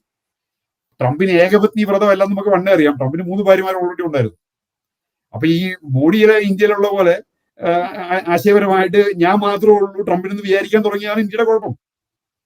ട്രംപ് എവിടെ വേണേലും കൂടും ട്രംപിന്റെ കാര്യം നടക്കാൻ, അമേരിക്കയുടെ കാര്യം നടക്കാൻ. അപ്പോ അതിന് മോഡിയെ കൗണ്ട് ചെയ്യാൻ പറ്റില്ല. ഇന്ത്യയുടെ നമ്മുടെ കൂടെ നിൽക്കില്ല. ഇന്ത്യ റഷ്യയുടെ ഓയിൽ മേടിച്ച് ലോകം മുഴുവൻ വിറ്റുകൊണ്ടിരിക്കുകയാണ്. അങ്ങനെ റഷ്യനെ ഒതുക്കാൻ പറ്റുന്നില്ല, റഷ്യനെ പിടിച്ചെടുത്ത് കിട്ടുന്നില്ല. ഇതെല്ലാം ഉള്ള സിറ്റുവേഷൻ. ഇപ്പൊ ചൈന, ഇപ്പോൾ എല്ലാവരും ചൈനയുടെ കാര്യം ചോദിക്കും. ഞാനിത് പറയുമ്പോൾ ചൈനയുടെ കാര്യം ചൈനയുടെ അമേരിക്ക ഡിപ്പെൻഡന്റ് ആണ്. അമേരിക്കയിലെ ഉപ്പ് തൊട്ട് കർപ്പൂരം വരെ അമേരിക്കൻ സാധനങ്ങൾ വരുന്നതും ചൈനയിൽ നിന്നാണ്. അപ്പൊ ചൈനയുടെ സാധനങ്ങൾക്ക് വില കൂടി കഴിഞ്ഞാൽ അമേരിക്കൻ ജനങ്ങളുടെ കഷ്ടപ്പാട് കൂടും. അത് ഇന്ത്യയിൽ നിന്ന് വരുന്ന ജെട്ടിക്കും ബനിയനും വില കൂടി കഴിഞ്ഞാൽ ഇന്തോനേഷ്യയിൽ നിന്ന് ജെട്ടിയും ബനിയനും വരാനുണ്ട്. No problem, we can handle. അത് മാത്രമല്ല, ചൈനയിലുള്ള റെയർസും മിനറൽസും എല്ലാം അമേരിക്കയ്ക്ക് വേണം. ഈ സ്പേസ് ടെക്നോളജി കണ്ടിന്യൂ ചെയ്യണമെങ്കിലും, ഇലക്ട്രിക് കാർസ് കണ്ടിന്യൂ ചെയ്യണമെങ്കിലും, ഈ പ്ലെയിൻ ഉണ്ടാക്കണമെങ്കിലും എല്ലാം ചൈനയുടെ സഹായം അമേരിക്കയ്ക്ക് വേണം. അപ്പൊ ഇതെല്ലാം വെച്ചുള്ള ഇക്വേഷനിൽ ഇന്ത്യ അല്ല പാകിസ്ഥാനാണ് ഞങ്ങളുടെ കൂടെ നിൽക്കുന്നത്. ബാഗ്രാം എയർബേസ് പിടിക്കണമെങ്കിൽ തൽക്കാലം, അല്ലെങ്കിൽ ഇറാനെ അറ്റാക്ക് ചെയ്യാൻ പോകുമ്പോൾ ഞങ്ങൾക്ക് ബുദ്ധിമുട്ടുണ്ടാക്കാണ്ടിരിക്കണമെങ്കിൽ, അല്ലെങ്കിൽ ഹമാസിനോട് ഡീൽ ചെയ്യുമ്പോൾ, അല്ലെങ്കിൽ ഇസ്രായേലിന്റെ കൂടെ കരാറുണ്ടാക്കുമ്പോൾ അതിന്റെ കൂടെ നിൽക്കണമെങ്കിൽ പാകിസ്ഥാൻ ഞങ്ങളോട് ഉണ്ടെങ്കിൽ ഒത്തിരി പർപ്പസസ് സെർവ് ചെയ്യും. ഇന്ത്യനെ ഒരു കാലത്തും കൗണ്ട് ചെയ്യാൻ പറ്റുകയില്ല. So that is what is going on. ട്രംപിന് അല്ലെങ്കിൽ അമേരിക്കയ്ക്ക് അല്ലെങ്കിൽ ക്യാപിറ്റലിസത്തിന് പെർമനന്റ് ഫ്രണ്ട് എന്ന് പറയുന്ന ഒരു സാധനം ഇല്ല. You have to admit that. ആ രാജ്യത്ത് നമ്മൾ ജീവിക്കുന്നത്, ആ ആറ്റിറ്റ്യൂഡിനുള്ള സമൃദ്ധിയാണ് നമ്മൾ അനുഭവിക്കുന്നത്. അപ്പൊ അത് ഈ നാട്ടിൽ ജീവിക്കുമ്പോൾ ആ ഒരു രീതി, ഒരു ബിസിനസ് ഫ്രണ്ട്ലിനെസ്, നമ്മുടെ കാര്യം കാണാൻ വേണ്ടി. ഇപ്പൊ ഒരു ബിസിനസ്സുകാരൻ ഒരിക്കലും രാഷ്ട്രീയത്തിൽ ഇടപെടാറില്ല, ശ്രദ്ധിച്ചിട്ടില്ലേ? ഞാൻ ഈ ബിസിനസ്സുകാരനായിട്ട് നടന്ന് രാഷ്ട്രീയത്തിൽ ഇടപെടുമ്പോൾ എന്നോടെല്ലാം ചോദിക്കും, നിനക്ക് പേടിയില്ലേ, നിന്റെ ഗവൺമെന്റ് കോൺട്രാക്ട് പോകില്ലേ? അപ്പൊ കോൺട്രാക്ട് പോയിട്ടുണ്ട്, പോട്ടെ. നമുക്ക് നമ്മൾ ഒപ്പീനിയൻ പറയണം. ഈ ഒപ്പീനിയൻ പറയാനും ആശയപരമായിട്ട് ഡിബേറ്റ് ചെയ്ത് ജയിക്കാനും താല്പര്യമുള്ള ഒരു ഇന്ത്യക്കാരൻ, ഏതൊരു ഇന്ത്യക്കാരനെ പോലെ തന്നെയാണ് ഞാനും. ഇതൊരു ബിസിനസ്സുകാരനെ പറ്റിയ സ്വഭാവമല്ല. ബിസിനസ്സുകാരനെ പറ്റിയ സ്വഭാവം കാണേണ്ടത് കണ്ടും കാണണ്ടാത്തത് കാണാണ്ടിരുന്നും കണ്ണടച്ചും നമ്മളുടെ കാര്യം നോക്കുക എന്നുള്ളതാണ് ഒരു ബിസിനസ്സുകാരന്റെ, ഒരു ക്യാപിറ്റലിസത്തിന്റെ ഒരു മുഖച്ഛായ. ഇത് ഞാൻ പ്രാക്ടിക്കലായിട്ട് പറഞ്ഞതാണ്. ഇത് ആരും അംഗീകരിക്കൊന്നുമില്ല, അമേരിക്കൻ കോൺസ്റ്റിറ്റ്യൂഷനിൽ ഇങ്ങനെ എഴുതി വെച്ചിട്ടില്ല. പക്ഷെ പ്രാക്ടിക്കലായിട്ട് കാര്യങ്ങൾ ഓപ്പറേറ്റ് ചെയ്യുന്നത് ഇങ്ങനെയാണ്. അതിന് അമേരിക്കയ്ക്ക് പറ്റിയ ഒരു കൺട്രി പാകിസ്ഥാനാണെന്ന് ഇതിനു മുമ്പുള്ള അമേരിക്കൻ പ്രസിഡന്റുമാരെ പോലെ തന്നെ ട്രംപിന്റെ സ്വന്തം എക്സ്പെരിമെന്റിൽ നിന്നും തിരിച്ചറിഞ്ഞു. ഇന്ത്യന് റിലയബിൾ പാർട്ട്ണർ അല്ല ഇന്ത്യ. ഇന്ത്യ വകുപ്പിനോടും പറയും സത്യസന്ധരാണ്, നല്ല മനുഷ്യരാണ്. പക്ഷെ നമുക്കൊരു പ്രശ്നം ഉണ്ടെങ്കിൽ ഞങ്ങളുടെ കൂടെ ഉറച്ചു നിൽക്കാൻ ഇന്ത്യന് കിട്ടില്ല എന്ന് ട്രംപ് മനസ്സിലാക്കി. അപ്പൊ അതിന് ഇന്ത്യയുടെ അത്രയും സ്ട്രോങ് ആയിട്ടുള്ള ഒരു സപ്പോർട്ട് അല്ലെങ്കിലും പാകിസ്ഥാൻ മതി തൽക്കാലം എന്നുള്ളൊരു സിറ്റുവേഷനിലാണ് ട്രംപ് ഓപ്പറേറ്റ് ചെയ്യുന്നതെന്നാണ് ഞാൻ വിശ്വസിക്കുന്നത്. പക്ഷെ എന്നാലും ഈ പറയണത് പോലെ ഇപ്പം ഇന്ത്യ തന്നെ ഇവിടുത്തെ ഈ ഗവൺമെന്റുമായിട്ട് നെഗോഷിയേറ്റ് ചെയ്യാൻ വേണ്ടി 2-3 ലോബിയിങ് ഗ്രൂപ്പുകളെ പല രീതിയിലും ട്രൈ ചെയ്തിട്ടുണ്ട്, അപ്രോച്ച് ചെയ്തിട്ടുണ്ട്. അങ്ങനെയാണ് ലോബിയിങ് ഗ്രൂപ്പുകൾ വഴിയാണല്ലോ രാജ്യങ്ങൾ തമ്മിലുള്ള നെഗോഷിയേഷൻസ് നടക്കുന്നത്. അപ്പോൾ അമേരിക്കയോട് വളരെ വിധേയത്വത്തോടു കൂടി അമേരിക്ക പറയുന്ന കാര്യങ്ങളെല്ലാം ചെയ്തു കൊടുക്കാൻ ഉള്ള ഒരു മാനസികാവസ്ഥയിൽ തന്നെയാണ് ഇന്ത്യ ഉള്ളത്. കാരണം ഒരു യുദ്ധത്തിന് അല്ലെങ്കിൽ ഒരു ക്ലാഷിന് ഇന്ത്യക്ക് താല്പര്യമില്ല. ഇന്ത്യയുടെ ചില നടപടികൾ അല്ലെങ്കിൽ ഇന്ത്യയിൽ ചില ഇന്ത്യ ഇപ്പൊ പറയാം ഇസ്രായേലിനെയോ അമേരിക്കനെയോ ഒക്കെ എതിർത്ത് കഴിഞ്ഞാൽ ആ രാജ്യങ്ങളിലൊക്കെ ഭരണം മാറുന്നതൊക്കെ വളരെ സ്വാഭാവികമാണ്. ഇന്ത്യയിൽ അത്ര എളുപ്പത്തിലല്ലെങ്കിൽ കൂടിയും അതിൻ്റെ അകത്തൊക്കെ കൈ കടത്താനൊക്കെ ആയിട്ട്, കാരണം അമേരിക്കയായിട്ടും ഇസ്രായേലും ഒക്കെ ആയിട്ട് ബന്ധപ്പെട്ട് പല ആരോപണങ്ങളും ഈ ഭരണ നേതൃത്വത്തെ കുറിച്ചൊക്കെ വന്നിട്ടുണ്ട്. അപ്പൊ ആ ഒരു രീതിയിൽ അങ്ങനെ വലിയൊരു കാരണം ഇന്ത്യക്കാര് ഇപ്പം പ്രധാനപ്പെട്ട ബിസിനസ്സുകാരെല്ലാവരും നല്ല രീതിയിൽ അമേരിക്കയിൽ ബിസിനസ് ചെയ്യുന്നുണ്ട്. അപ്പൊ ആ ഒക്കെ ചെയ്യുമ്പോൾ അങ്ങനെയൊക്കെ ചെയ്യുന്ന സമയത്ത് ഒരു കാരണവശാലും ഇവര് ഈ ഇപ്പൊ അമേരിക്കയോട് അങ്ങനെ ഒരു കംപ്ലീറ്റ് ആയിട്ട് അമേരിക്ക അവോയ്ഡ് ചെയ്ത് ചട്ടവും പറഞ്ഞ് അങ്ങനെ ഒരു ഭരണമാണോ ഇപ്പം നടക്കുന്നത്? അങ്ങനെ ജിൻസ്മാൻ അറിയാമോ എന്ന് എനിക്കറിയില്ല. ഈ ബൈഡൻ ജയിച്ച ഉടനെ 2020 ജയിച്ചതല്ല, എന്റെ അഭിപ്രായം അനുസരിച്ച് ഭരണത്തിൽ വന്ന ഉടനെ ഈ ചൈനയും റഷ്യയും കൂടി അവർ കുറെ നാളായിട്ട് നെഗോഷിയേറ്റ് ചെയ്തുകൊണ്ടിരുന്ന ഒരു ഡീല് കയറി സൈൻ ചെയ്തു. അതായത് Russia was actually waiting in 2017 to 2020 time frame. ട്രംപിന്റെ ഭരണകാലത്ത് ഹോപ്പ്ഫുള്ളി അമേരിക്കയായിട്ട് കുറച്ചും കൂടി റിലേഷൻസ് മെയിൻറ്റെയിൻ ചെയ്യാൻ പറ്റും. ട്രംപ് ഒരു പ്രാക്ടിക്കൽ മനുഷ്യനാണ്. ഈ റഷ്യയോടുള്ള അനാവശ്യമായ വൈരാഗ്യം അസ്ഥാനത്താണ് എന്ന് ട്രംപിന് മനസ്സിലായിട്ടുണ്ട്. അതുകൊണ്ടാണ് ട്രംപ് ഫ്രണ്ടാണെന്ന് പറയുന്നതും റഷ്യയോട് നല്ല ഗസ്റ്റേഴ്സ് കാണിക്കുന്നതും. പക്ഷെ ട്രംപ് തോറ്റതോടുകൂടി അല്ലെങ്കിൽ ട്രംപിനെ പുറത്താക്കിയതോടുകൂടി 2020 പുടിൻ ഒരു തീരുമാനത്തിലെത്തി. ഇനി രക്ഷയില്ല, ഇനി വരാൻ പോകുന്നത് ഒരു ടിപ്പിക്കൽ രാഷ്ട്രീയക്കാരനാണ് വീണ്ടും വരാൻ പോകുന്നത്. പിന്നെ അത് കഴിഞ്ഞാലും ട്രംപിന് രക്ഷയില്ല എന്നുള്ളൊരു സിറ്റുവേഷനിൽ ഈ റഷ്യ ആയിട്ടുള്ള എഗ്രിമെന്റ് എൻ്റെ ഉണ്ടായ ഡോക്യുമെന്റ് ഞാൻ സേവ് ചെയ്തിട്ടുണ്ട്. അതൊരു മിലിറ്ററി ഇൻഡസ്ട്രിയൽ ഒരു സപ്പോർട്ടോടുകൂടി റഷ്യയുടെയും ചൈനയുടെയും ടോപ്പ് ആൾക്കാർ ഇരുന്ന് ഉണ്ടാക്കിയ ഒരു സ്ട്രാറ്റജിക് സംഭവമാണ്. അത് അവർ എഗ്രി ചെയ്തു, തത്വത്തിൽ അംഗീകരിച്ചു, റഷ്യയും ചൈനയും കൂടി. അപ്പോൾ ഈ ആദ്യത്തെ ഫസ്റ്റ് ട്രംപ് ടൈമിൽ നിന്നും സെക്കൻഡ് ട്രംപ് ടൈമിലേക്ക് ഉണ്ടായ ഡിഫറൻസ് അതാണ്. ആ തത്വത്തിലുണ്ടായ അതിൽ റഷ്യ വളരെ സ്ട്രിക്റ്റ് ആയിട്ട് ചൈനയോട് പറയുന്നുണ്ട്, നിങ്ങൾ അമേരിക്കനെ കണ്ടുപിടിക്കൂ, അമേരിക്കയ്ക്ക് ലോക്കൽ എനിമീസ് ഇല്ല, നിങ്ങൾ എന്തിനാണ് നിങ്ങളുടെ ഇത്രയും വലിയൊരു നൈബറായ ഈ ഇന്ത്യയോടും ചുമ്മാ ആവശ്യമില്ലാണ്ടിടയിൽ വാറും ഈ ഭൂമി പിടിക്കാനും പോകുന്നത്? നിങ്ങൾക്ക് ലോകം കൺട്രോൾ ചെയ്യാനാണ് ആഗ്രഹമെങ്കിൽ നിങ്ങൾ ഈ ലോക്കലായിട്ടുള്ള നിങ്ങളുടെ നൈബർഹുഡിലുള്ള എനിമീസിനെ ഇല്ലാണ്ടാക്കണം. അപ്പൊ നമ്മൾ ഇന്ത്യയായിട്ടും ഫ്രണ്ട്ലി ആവണം. അപ്പൊ ഇന്ത്യയും ഈ ഡോക്യുമെന്റ് ഇന്ത്യയുടെ കയ്യിലുണ്ട്. ഇന്ത്യയായിട്ട് ഇവർ ജസ്റ്റിസ് നടത്തിക്കൊണ്ടിരുന്നു. ഇപ്പം ട്രംപ് ഫോർ എക്സാമ്പിൾ ഇന്ത്യക്ക് 0 ടാരിഫ് കൊടുത്തു, ഇന്ത്യ ചോദിച്ചത് എല്ലാം കൊടുത്തെങ്കിൽ ചിലപ്പോൾ ഇന്ത്യ അവരുടെ കൂടെ പോകാണ്ടിരുന്നേനെ.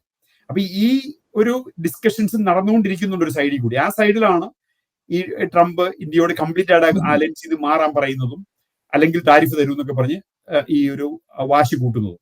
അപ്പൊ ഇത് മോഡിയുടെ മാത്രം തീരുമാനമാണെങ്കിൽ ചിലപ്പോൾ മോഡി ഒരു ലീഡർഷിപ്പ് ലെവലിൽ പുള്ളി ചിന്തിച്ചേനെ. അതായത് ചൈനയോട് ഒരിക്കലും ട്രസ്റ്റ് ചെയ്യാൻ പാടില്ല, നമുക്ക് ബാഡ് എക്സ്പീരിയൻസ് ഉള്ളതാണ്. നമുക്ക് അമേരിക്ക ആണെങ്കിൽ അമേരിക്ക തൊട്ടടുത്ത് കിടക്കുന്ന ഒരു രാജ്യമല്ല, പക്ഷെ നമുക്കൊരു അതിന്റെ പ്രൊട്ടക്ഷൻ, ആ വാർ പ്രൊട്ടക്ഷൻ കിട്ടുമെങ്കിൽ നമ്മൾ അമേരിക്കയോട് നിൽക്കുന്നതാണ് നല്ലതെന്ന് മോഡി തീരുമാനിച്ചില്ല. പക്ഷെ ഈ ഇന്ത്യയിലുള്ള എസ്റ്റാബ്ലിഷ്മെന്റ്, അതായത് ഈ IFS ഓഫീസേഴ്സും ഈ സിവിൽ സർവൻസ് ഓഫീസേഴ്സ് എല്ലാം അവര് പണ്ട് തുടങ്ങിയുള്ള ആ ഒരു സോവിയറ്റ് എറയുടെ ആ ഒരു ബാക്കി അവരുടെ ചിന്തയിലും അവരുടെ പ്രവൃത്തികളിലും എല്ലാം കീപ്പ് ചെയ്യുന്നവരാണ്. അപ്പൊ അതുകൊണ്ട് തന്നെ അമേരിക്കയായിട്ട് ഫ്രണ്ട്ലി ആവാൻ വളരെ എളുപ്പമല്ല ഇന്ത്യയിലെ എസ്റ്റാബ്ലിഷ്മെന്റിൽ, ഇന്ത്യയിലെ ഈ ഡീപ് സ്റ്റേറ്റ് നമ്മൾ വിളിക്കുന്ന ആ ഒരു സംഭവത്തിന്. അപ്പൊ അതുകൊണ്ടാണ് ഇത് പെട്ടെന്ന് ഇങ്ങനെ ട്രംപിന്റെ ഭാഗത്തു നിന്ന് ആ ഫ്രണ്ട്ഷിപ്പ് അങ്ങോട്ട് പെട്ടെന്ന് കുറഞ്ഞു എന്ന് തോന്നിയ ഉടനെ വളരെ പ്രൊവോക്കേറ്റീവ് ആയിട്ടുള്ള ഒരു ജെസ്റ്റേഴ്സ് അവരെടുത്തത്, അവിടെ ചൈനയിൽ പോയതും ഫോട്ടോ എടുത്തതും. അപ്പൊ അത് വളരെ ടാക്ട്ഫുൾ ആയിട്ട് ചെയ്യേണ്ടിയിരുന്ന ഒരു കാര്യമാണ്. ആ സമയത്ത് വേണമെങ്കിൽ മോഡിക്ക് പോകാതെ മോഡിക്ക് ഒരു താഴെയുള്ള ഒരാൾ വിടാമായിരുന്നു. പക്ഷെ അതവർ ചെയ്തില്ല. അവർ 3 പേരും കൂടി പോയി നിന്ന് വലിയ ഫോട്ടോ എടുത്തു, ആ ഫോട്ടോ അവരെല്ലാവരും പോസ്റ്റ് ചെയ്യുന്നു. പക്ഷെ അപ്പോഴവർ മനസ്സിലാക്കുന്നില്ല ഇത് ഒരു ഷോ ഓഫിന് മാത്രം പറ്റുന്ന ഒരു അപ്രോച്ചാണ്. ബിക്കോസ് റിയൽ സ്ട്രെങ്ത് റഷ്യയുടെ കയ്യിലില്ല. Russia is A paper tiger. റഷ്യയുടെ ഉള്ളിൽ ന്യൂക്ലിയർ ബോംബ് മാത്രമേ ഉള്ളൂ. റിയൽ സ്ട്രെങ്ത് ഉള്ളത് അമേരിക്കയുടെയിലും ചൈനയുടെയിലും. അല്ല, അത് അമേരിക്കയ്ക്ക്, പക്ഷേ അമേരിക്കയ്ക്ക് അത് എന്തുകൊണ്ട് കൃത്യമായിട്ട് അറിയത്തില്ല. കാരണം അവിടെ ഈ ഇപ്പം ഇന്ത്യൻ മീഡിയയിലൊന്നും പറയുന്ന പോലെയുള്ള ഒരു സ്വീകരണമോ അല്ലെങ്കിൽ ആ ഒരു മീറ്റില് ഇന്ത്യക്ക് ആ ഒരു പ്രാധാന്യം ഉണ്ടെന്ന് എനിക്ക് തോന്നുന്നില്ല. കാരണം അവിടെ രണ്ടാമത്തെ ദിവസത്തെയുള്ള അവരുടെ സ്പെഷ്യൽ മീറ്റിംഗ് ഒക്കെ നടന്നത് നോർത്ത് കൊറിയയും റഷ്യയും ചൈനയും തമ്മിലാണ്. അതുപോലെ നമ്മുടെ പ്രധാനമന്ത്രി അവിടെ ചെന്നപ്പോൾ അദ്ദേഹത്തെ റെഡ് കാർപ്പറ്റ് കൊണ്ട് സ്വീകരിച്ചു എന്നെങ്കിൽ പറഞ്ഞെങ്കിലും ചൈനീസ് പ്രസിഡന്റോ പ്രധാനപ്പെട്ട മന്ത്രിമാരോ ആരും അവിടുത്തെ ആരും ആ ഒരു സ്വീകരണത്തിന് വന്നൊന്നുമില്ല. ആദ്യത്തെ ദിവസം ഈ പറഞ്ഞ പോലെ കോമൺ ആയിട്ട് കുറെ ഒരു ഷോ ഓഫിന് കുറച്ച് പരിപാടികൾ നടന്നു. അപ്പൊ അത് അമേരിക്കയ്ക്ക് ഒരു ത്രെട്ടാണ്. അമേരിക്കക്ക് വളരെ കൃത്യമായിട്ട് അറിയാൻ പറ്റിയല്ലേ, കാരണം ഒരിക്കലും ഇന്ത്യക്ക് പോയി. പക്ഷെ അത് മാത്രമല്ല, ഫോൺ എടുക്കാണ്ടിരിക്കുക, അത് അല്ലെങ്കിൽ അതിനുള്ള മീഡിയയിൽ വന്ന പബ്ലിസിറ്റി, അതിനുശേഷം ഉണ്ടാകുന്ന ആ ഒരു പബ്ലിക് ഡിസ്കോഴ്സ്. ഈ സോഷ്യൽ മീഡിയ നോക്കിക്കഴിഞ്ഞാൽ ഇപ്പൊ അമേരിക്കൻ കമ്പനികളാണ് ഇതെല്ലാം റൺ ചെയ്യുന്നതെങ്കിലും ഇതിനകത്തെല്ലാം ഏറ്റവും ആക്റ്റീവ് ആയിട്ടുള്ളത് ഇന്ത്യക്കാരാണ്. ഈ ദേശീയതയും ഇതിങ്ങനെ ഫുൾ ഈ ആശഭാരത സംസ്കാരവും പാരമ്പര്യവും പറഞ്ഞുകൊണ്ടിരിക്കുന്നത് മുഴുവൻ ഇന്ത്യക്കാരാണ്. അപ്പൊ ഈ ഇന്ത്യക്കാരനാണ് ഇതിനകത്ത് മെജോറിറ്റി ഒപ്പീനിയൻസ് ഫോം ചെയ്യുന്നതും. ഇപ്പൊ നമ്മൾ ഈ ഒരു ഡിസ്കഷൻ കഴിഞ്ഞാൽ അതിന്റെ അടിയിൽ വരുന്ന കമന്റ്സ് എല്ലാം വായിച്ചാൽ യു ക്യാൻ നോട്ടീസ് വളരെ ഇമോഷണൽ ആയിട്ടും വളരെ വൈകാരികമായിട്ടും യാതൊരു റാഷണലും ഇല്ലാത്ത കംപ്ലൈന്റ്സും പരാമർശങ്ങളുമാണ് നമ്മളെ പറ്റി ഇതിന്റെ അടിയിൽ വരാറുള്ളത്. നമ്മൾ സംസാരിക്കുന്നതിനകത്ത് റീസൺ ഉണ്ടോ, അല്ലെങ്കിൽ അതിനകത്ത് പഠിക്കാൻ എന്തെങ്കിലും ഉണ്ടോ? നത്തിങ്. അങ്ങനെ ഒരു ഇൻട്രസ്റ്റേ ഇല്ല, എല്ലാം നമുക്കറിയാം. അപ്പൊ ആ ഒരു രീതിയിൽ ഇത് മീഡിയ അല്ലെങ്കിൽ ഈ സോഷ്യൽ മീഡിയയിൽ ആക്റ്റീവ് ആയിട്ടുള്ള സാധാരണക്കാര്, ഇപ്പൊ എന്റെ ഫ്രണ്ടൊക്കെ, എന്റെ ട്രംപിന്റെ സപ്പോർട്ടർ ആയിരുന്ന ഒരു ഫ്രണ്ടൊക്കെ തന്നെ ഈ ഇന്ത്യയോടുള്ള ആ ഒരു അഭിനിവേശം കാരണം പുള്ളി ട്രംപിനോട് സകലതും ഉപേക്ഷിച്ചിട്ട് ഇപ്പൊ ഈ കേരളത്തിൽ നിന്ന് വരുന്ന യാതൊരു അടിസ്ഥാനം ഇല്ലാത്ത ന്യൂസ് ചാനൽസ് പുള്ളി വാച്ച് ചെയ്യുന്നത്. എന്റെ ഒരു ക്ലോസ് ഫ്രണ്ട്, അതായത് എനിക്ക് ഫോർവേഡ് ചെയ്യും. ഞാൻ പറഞ്ഞു, ഇത് എവിടെ നിന്ന് കിട്ടി നിനക്ക് information? Where are you getting this from?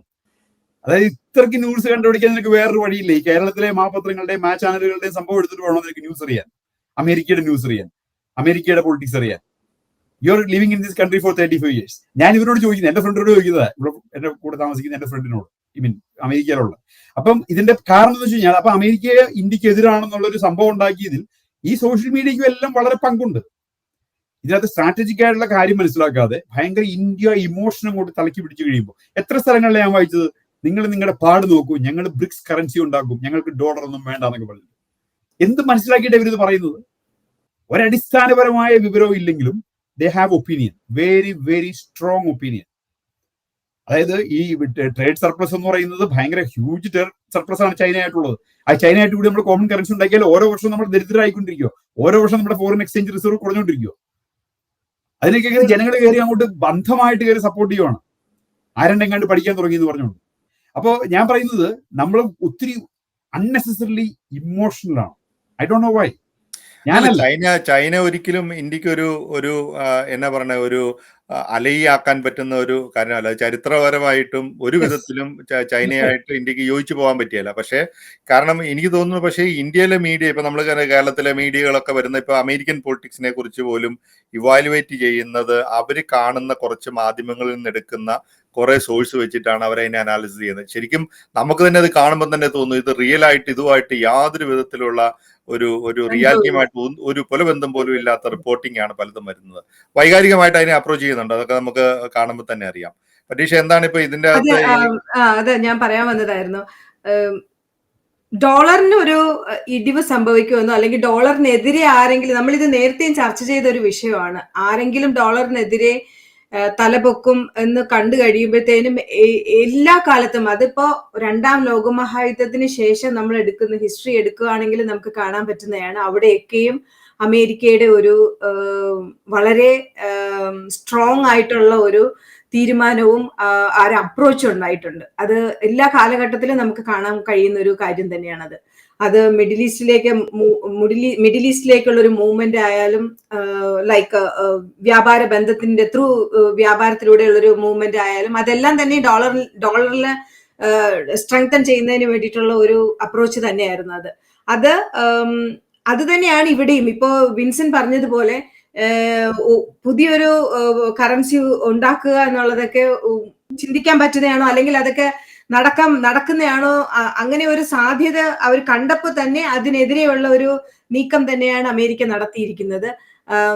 പാകിസ്ഥാനുമായിട്ടുള്ള ഒരു ഫ്രണ്ട്ഷിപ്പ് എന്ന് പറയുന്നത്, അല്ലെങ്കിൽ മൈ ഫ്രണ്ട് എന്ന് പറഞ്ഞ് പുള്ളിക്കാരനെ എടുത്തിരിക്കുന്നത്, ചേർത്ത് നിർത്തിയിട്ട് ഒതുക്കി വെച്ചേക്കുന്നതൊക്കെ എന്ന് പറയുന്നത്, അത് അങ്ങോട്ടേക്ക് ഒതുക്കി എന്ന് പറയുന്നത് അതൊക്കെ നമ്മുടെ നാട്ടിൻപുറത്ത് നമ്മള് നാട്ടിലൊക്കെ പറയുന്നത് പോലെ പിടിച്ചു കൊണ്ടുവന്നു, കയ്യിൽ എടുത്തു, എന്നിട്ട് എടുക്കേണ്ടതൊക്കെ എടുത്തിട്ട് ചവിട്ടി ഒതുക്കി എന്ന് പറയുന്ന പോലെ തന്നെയാണ്. അതൊക്കെ എന്ന് പറയുന്നത് അവർക്ക് ആവശ്യമാണ്, അവിടെ ഒരു ബേസ് ആവശ്യമാണ്, അവർക്ക് എയർ സ്പേസ് ആവശ്യമാണ്, വാർഷിപ്പ് പോയാൽ അവിടെ കിടക്കാനുള്ള സൗകര്യം, അതെല്ലാം ആവശ്യമാണ് അവർക്ക്. അതിനുള്ള ഒരു ആളാണ് ഇവര്. പാകിസ്ഥാനെ സംബന്ധിച്ച് അവർക്ക് ഫിനാൻഷ്യൽ സപ്പോർട്ടാണ് ആവശ്യം.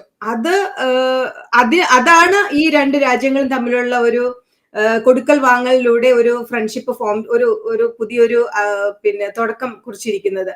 ഇവർക്ക് വേണ്ടിയത് ഇവർ എന്തായാലും എടുത്തു. കാരണം ഇവർക്ക് വേണ്ടിയത് എത്രയോ വലുതാണ്. അവർക്ക് വേണ്ടിയത് ഒരു ഫിനാൻഷ്യൽ സപ്പോർട്ടാണ്. അപ്പൊ ജിൻസ് പറഞ്ഞതുപോലെ ഏതൊക്കെ പേപ്പറിൽ ഞാൻ സൈൻ ചെയ്താലും എനിക്ക് പ്രശ്നമില്ല. ഞാൻ ഇപ്പോഴുള്ള എന്റെ ഈ ഒരു സാഹചര്യം, എനിക്കിപ്പോ ഉള്ള എന്റെ ഒരു പ്രശ്നം ഒന്ന് തീർക്കുക എന്നുള്ളത് മാത്രമേ ഉള്ളൂ. പക്ഷെ എന്തൊക്കെയാണ് ഞാൻ സൈൻ ചെയ്തതെന്നുള്ളത് ഇപ്പൊ അവർക്ക് മനസ്സിലാകത്തില്ല. കുറെ കഴിയുമ്പോഴായിരിക്കും അവർക്ക് മനസ്സിലാകുന്നത്. കാരണം ഈ ഫ്രണ്ട്ഷിപ്പ് എന്നുള്ളത് മാറി വേറൊരു തലത്തിലേക്ക് ഇത് പോകുമ്പോഴായിരിക്കും അവർ മനസ്സിലാക്കുന്നത് അവർ ഏതൊരു ട്രാപ്പിലാണ് വീണെന്നുള്ളത്. ഇതിനൊരു ബെസ്റ്റ് ഹിസ്റ്റോറിക്കായിട്ട് നോക്കിയാൽ അമേരിക്കയുടെ കൂടെ നിന്ന സമയത്ത് പാകിസ്ഥാന് വലിയ പ്രശ്നങ്ങൾ ഉണ്ടായിട്ടില്ല. America was supporting Pakistan. ഇപ്പൊ ബംഗ്ലാദേശ് വാറിന്റെ സമയത്തും നിക്സനോടുന്ന് പട്ടാളത്തിന് വിട്ടതാണ്, 6th ഫ്ലീറ്റിന് വിട്ടതാണ്. അപ്പൊ പാകിസ്ഥാന് അമേരിക്ക ഡിഫെൻഡ് ചെയ്യുന്ന കാലത്ത് America was A generous super power. വേറെ ഈ കഴിഞ്ഞ ഒരു 5-10 കൊല്ലമായിട്ട്